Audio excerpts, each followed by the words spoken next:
আসসালামু আলাইকুম। বেশ কিছুদিন আগে প্রায় ৩ মাস আগে আমি ফ্রিজটিতে কাজ করে গিয়েছিলাম। কাজ করে দেওয়ার পরে কাস্টমার আমাকে কল দিয়েছে আজকে কল দিয়ে বলতেছে, "ভাই আপনার ফ্রিজটি যে কাজ করে গেছিলেন এই ফ্রিজটিতে আমার একটু সমস্যা হয়েছে।" আমি বললাম, "কী সমস্যা?" উনি বলতেছে যে, "এই ফ্রিজটা অফ হচ্ছে, অফ হওয়ার পরে এই ঘন্টা ২ ঘন্টার ভিতরে আর চালু হচ্ছে না। যখন আমি লাইনটা অফ করে দিই, প্লাগটি অফ করে দেওয়ার পরে ১ ঘন্টা ৩ ঘন্টা পরে যখন আবার চালু দিই তখন চালু হয়।" তখন আমি বললাম, "আচ্ছা ঠিক আছে, এটা লাইনটা প্লাগটা খুলে রাইখা দেন, আমি আসতেছি।" আসার পর আমি দেখলাম যে ফ্রিজের যে কম্বাইন্ড রিলেটি রয়েছে, ওয়ালটন ফ্রিজে আমরা সাধারণত জানি যে কম্বাইন্ড রিলে থাকে। কম্বাইন্ড রিলেটির যেটা রয়েছে ওই কম্বাইন্ড রিলেটি নষ্ট হয়ে গেছে। কম্বাইন্ড রিলেটির যখন পাথরটা ভিতরে থাকে, আমরা যারা টেকনিশিয়ান ভাইয়েরা আমরা পাথর চেঞ্জ করে জানি নেই। আমি এটার পাথরটা যেটা রয়েছিল ওই পাথরটা চেঞ্জ করে দেখলাম, চেঞ্জ করে দেওয়ার পরে একই সমস্যা রয়েছে। তারপর আমি আবার টেস্ট করলাম যে ওভারলোডটি রয়েছে, ওভারলোডটা আমরা চেঞ্জ করলাম, চেঞ্জ করার পর কিন্তু এই একই সমস্যা রয়েছে। সমস্যা হওয়ার পর কিন্তু আমরা এটা এখন সিদ্ধান্ত নিলাম যে এটা কম্বাইন্ড রিলেটি রয়েছে, কম্বাইন্ড রিলেটি ডিসকানেক্ট করে দেবো, দিয়ে এটা কেটে ফেলে দেবো, দিয়ে আমি পিডিসি লাইন ওভারলোড কানেকশন দেবো। পিডিসি লাইন ওভারলোড কানেকশন দিতে বেশ কিছুক্ষণ সময় লাগে। তারপর আমি ভিডিওতে কিছুক্ষণ সময় আমি করে নিচ্ছি। আমি বলে নিচ্ছি, আপনারা যদি আমার এই চ্যানেলে নতুন দর্শক হয়ে থাকেন, পাশে থাকা বেল বাটন প্রেস করে রাখবেন, আর কষ্ট করে হলে একটা সাবস্ক্রাইব করে দেবেন যদি ভিডিওটি ভালো লাগে।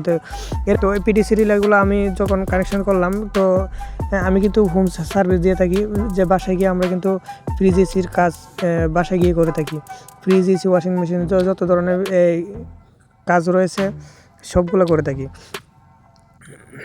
তো আমি যখন আমি কম্বাইন্ড রিলেটি আবার এই যে ওভারলোডটি ওইগুলো চেঞ্জ করে দেখলাম, চেঞ্জ করার পর কিন্তু আমরা এই মিটার দিয়ে চেক করে দেখলাম যে ঠিক আছে কিনা, দেখলাম যে না ঠিকই রয়েছে কিন্তু কম্প্রেসার চলতেছে না। তারপর কিন্তু আমি বুঝতে পারলাম যে এটা কম্বাইন্ড রিলেটি পুরোটা চেঞ্জ করতে হবে। তো আমি কম্বাইন্ড রিলেটি নিলাম, নিয়ে ওইটা আমি চেঞ্জ করে দিলাম।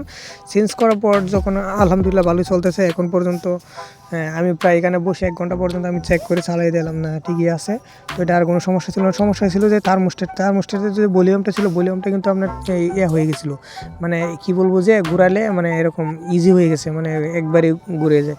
তখন কিন্তু আমি থার্মোস্টেটের সুইচের ভিতরে একটা এই যে কাগজের টুকরো দিয়ে একটু উঁচা করে দিয়ে তখন চাপ দিলাম, তখন টাইট হয়ে যায়, তখন কিন্তু রানিংটা ছিল। আমার কাছে থার্মোস্টেট ছিল না, সেই জন্য আমি এই থার্মোস্টেটটা চেঞ্জ করলাম না।